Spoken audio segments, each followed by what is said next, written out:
ఇప్పుడు ఈ టోటల్ దాంట్లో కొండలని సహస్రారం దాకా ఆ ప్రచోదనం చేయడానికి యోగిక్ తంత్రాల సిద్ధశాస్త్రం ప్రధానంగా ఏం చేయమని చెప్తోందండి సాధన? ఇది ఓవర్ నైట్ వచ్చేసేది కాదు, ఇట్స్ ఎ ప్రాసెస్. వాడే లేవగానే మనకి దేహశుద్ధి, ఓకే, బుద్ధి శుద్ధి, ఇచ్ఛాశుద్ధి, ఓకే, కర్మశుద్ధి. అంటే కర్మలు మనం యాడ్ చేస్తున్నామా, డిలీట్ చేస్తున్నామా, అంటే దాన్ని దర్శనంగా చూస్తున్నామా, దాంతో ఇన్వాల్వ్ అవుతున్నామా. ఓకే. సో హ్యూమన్ బాడీ యొక్క యాక్టివేషన్ లైఫ్ సైకిల్ అంతా ఎలా ఉంటుంది అంటే 95% మన రియాక్షన్స్ అక్కర్లేదు. ఏన్షియంట్ సైన్స్ అదే మార్గంలో నడిచింది. అందుకనే కదా ఋషులు ఇక్కడున్న వాళ్ళు కూడా దర్శనీయంగా విజన్ లాగా చూస్తూ ఉండే ఒక టెలిపతి అనేది ఒక విద్యని దాన్ని తీసుకుని ఇంత టెక్నాలజీని డెవలప్ చేయడానికి గల కారణమైంది. రూట్స్ అన్నీ అక్కడవే కదండి. ఇప్పుడు కూడా చాలా వాటికి అంత ప్రూఫ్ వస్తోంది అంటే text is from that level. ఆ ఏన్షియంట్ టెక్స్ట్ లో ఇవన్నీ ఆచరించేవాళ్ళు. ఎలా ఉండేది వాళ్ళది? పొద్దున్న లేవగానే దౌతి క్రియలు షట్కర్మలతోటి ఉండేది.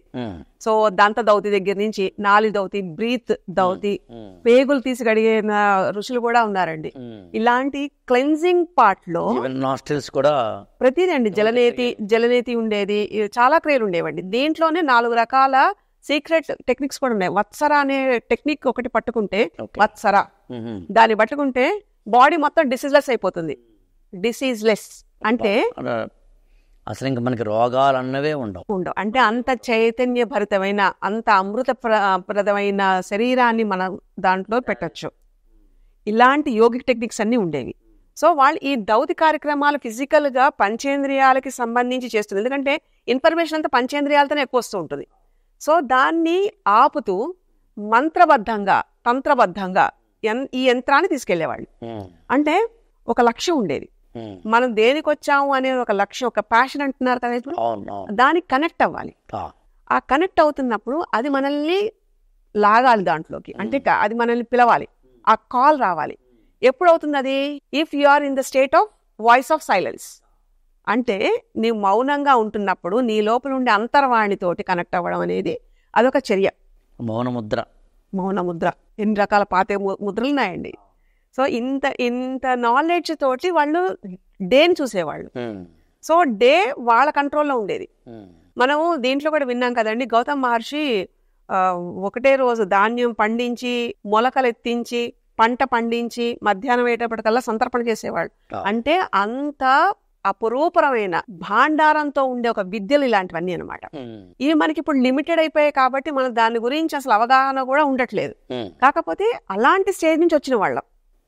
సో మన రోడ్స్ ఎప్పుడు కూడా వెనకాల ఎలా ఉంటుంది, దాన్ని ముందుకు ఎలా తీసుకెళ్ళగలగాలి. సో మన పాత్ర ఎంతవరకు, knowledge should be like information లా కాకుండా ఎక్స్పీరియన్స్ అవుతూ నాలెడ్జ్ ని గెయిన్ చేస్తూ దానికి 10 మందికి ఉపయోగపడేలాగా విజ్డమ్ లా తీసుకెళ్ళాలి. This is the base line of any human personality in whatever the profession might they will be. But human being అంటున్నప్పుడు, ఆ బీయింగ్ లో ఉంటున్నప్పుడు కావాల్సిన ముఖ్యమైన స్థితి ఇది. ఎంతమంది ఉంటున్నాం అలాగా? అంతే కదండి, human being human. Yes. So మళ్ళీ ఈ బీయింగ్ ఎక్కడ కనెక్ట్ అవుతుందన్నది చూడాలి కదా. ఇప్పుడు హ్యూమన్ బీయింగ్ అంటున్నాము, బీయింగ్ కదా ఇది. ఈ బీయింగ్ కి కావాల్సినవన్నీ, అంటే వాళ్ళు శరీరాన్ని, ఇది శరీరం అని చెప్పేవాళ్ళు తప్ప ఈ శరీరం నాది అన్న దాంతో ఉండేవాళ్ళు కదండి. ఈ శరీరానికి ఏం కావాలో అన్ని ప్రొవైడ్ చేస్తూ, ఆ శరీరంతో లింక్ ఉన్న మైండ్ని తీసేస్తూ ధ్యానం ద్వారా, అంటే ధ్యానం దేనికి ఉంటుందండి? ఆందోళన దూరం చేయడమే ధ్యానం.